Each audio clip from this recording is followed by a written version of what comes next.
Bienvenue sur cette chaîne Marion Richard, mon beau projet, où on parle principalement de grandir en conscience, un peu de culture digitale et aussi un petit peu de tarot. J'ai eu envie de faire un vlog, un vidéo-blog, le week-end avant le confinement.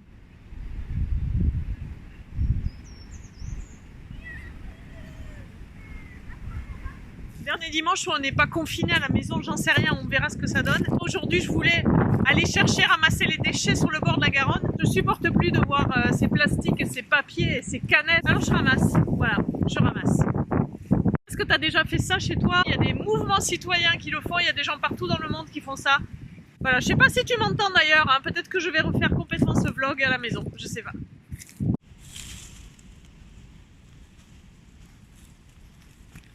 Ah ouais, d'accord.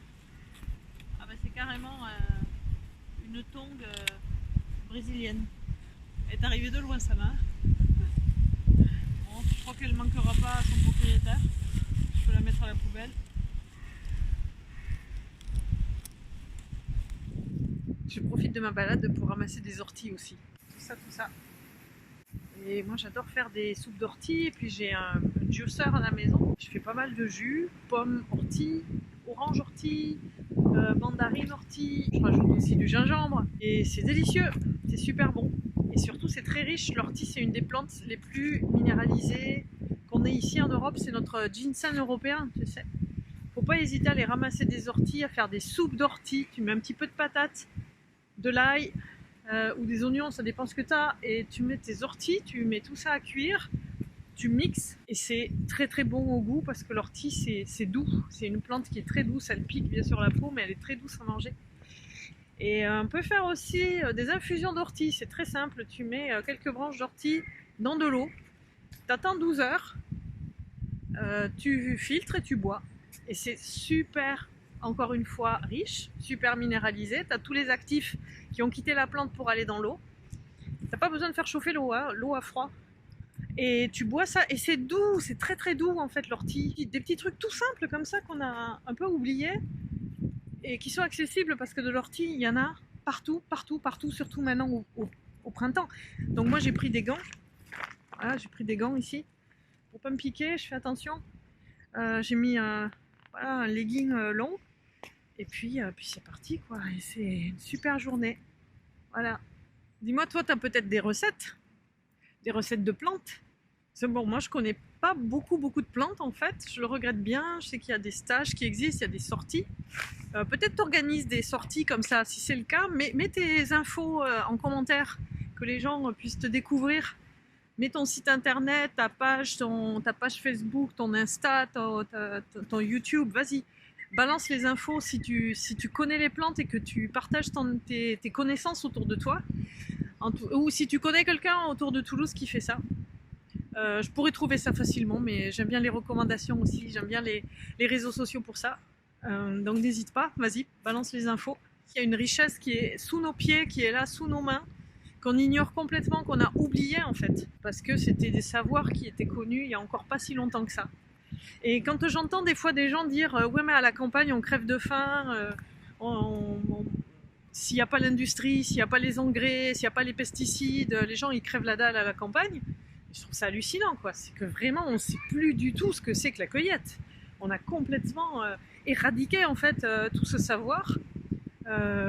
C'est vraiment quelque chose à ramener chez les gens, dans les familles, de savoir utiliser tout ce qu'il y a dans le jardin. Des pissenlits tout bêtes, tu fais des super salades. Je trouve quand même ça délirant. Moi j'ai vu des pissenlits vendus sur des marchés. C'est un truc de fou quoi. Au printemps on a des pissenlits, il suffit de se pencher, de les ramasser. On nous a tellement habitués à acheter des trucs qui sont emballés qu'on a vraiment perdu ce geste simple de la cueillette. Voilà. Là j'essaie d'apprendre, enfin j'apprends, et j'essaie de progresser là-dedans. Je pense que ça va aussi dans une démarche d'autonomie, de respect de la nature. Moi je fais comme tout le monde, hein, je fais face aux grands changements. Je viens de l'apprendre à l'instant.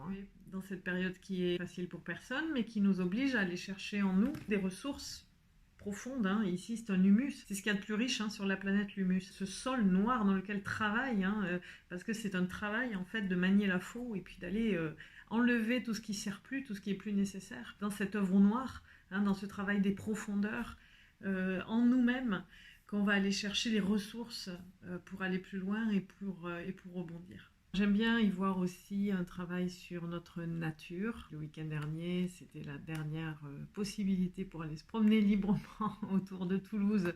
Donc je suis allée ramasser à la fois des détritus et des orties. Ce que je te propose, c'est pendant cette période-là où on est un peu coincé chez nous, enfin moi personnellement, je vais plus pouvoir aller bosser parce que je travaille avec des gens qui sont dans la restauration, donc dans les restaurants, donc c'est réglé.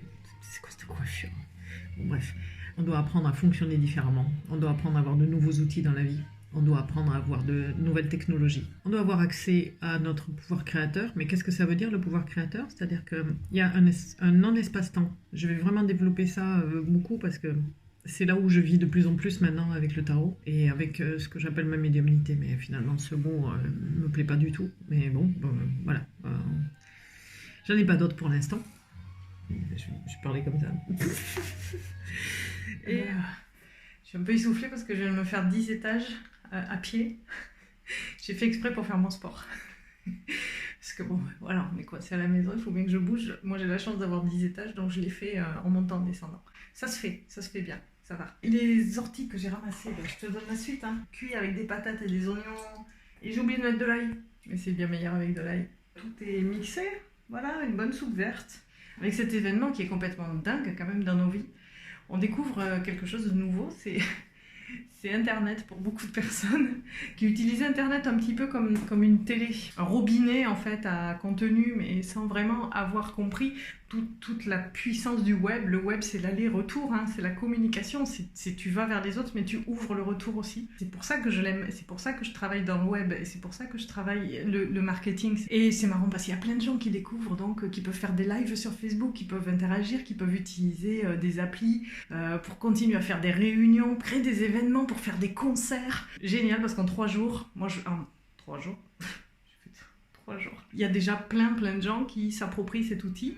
J'ai un bon jus d'ortie très verte et renforcer mon immunité, c'est pas du luxe. J'ai mis 2 oranges, le reste c'est de l'ortie, un petit peu d'eau. J'aurais pu rajouter du gingembre aussi, c'est vrai, j'y ai plus pensé. C'est très doux. Oh, c'est très bon. Et pour les enfants, on peut appeler ça le jus Shrek. Allez, santé à toi. Je vais reprendre une carte de clôture du coup. On est ouvert avec l'arcane sans nom, qui est assez costaud quand même, mais qui nous parlait quand même d'un travail à faire à la fois sur sa nature, ok, et sur sa nature et sur sa culture. Non, c'est pas mal. Alors avec la lune, on a aussi à faire un travail des profondeurs, mais à un autre niveau. Peut-être que toi, tu te sens plus en phase avec la lune, dans tous les cas du terme. Travail psychologique, avec un travail sur l'ego. Et je trouve que c'est merveilleux, c'est vraiment la complémentaire de l'arcane sans nom. Attends, je te fais une parenthèse dans la vidéo quand même. Parce que là, ça mérite. Ces 2 cartes-là que j'ai tirées, en fait, elles sont juste énormes. Elles nous parlent juste de ce qu'on est en train de vivre. C'est-à-dire que là, on est en train de se régénérer. On est en train de travailler sur le corps. Nous sommes tous obligés d'intégrer nos codes intérieurs et de pouvoir les connecter à un regard supérieur qui est représenté par la Lune, quelque chose qui regarde la planète. Et en même temps, nous, on regarde la Lune. Il y a ce mouvement d'aller-retour qui permet donc d'avoir un point de vue. D'avoir un point de vue, les amis, c'est ça qui est super important, c'est ce travail de régénération, possibilité avec ça, avec la Lune, c'est-à-dire avec une overview. La Lune, c'est une carte extraordinaire de miroir de soi-même, et là, bon ben voilà, on y est les amis, on y est. Alors, on doit en faire quoi? On va continuer, Surprise. Extraordinaire. Quelque chose de juste, d'équitable pour nous. Donc, abonne-toi, il y aura des vidéos pendant cette période très particulière. Et dis-moi si tu as aimé ce format. Je t'embrasse, on grandit ensemble. À très bientôt.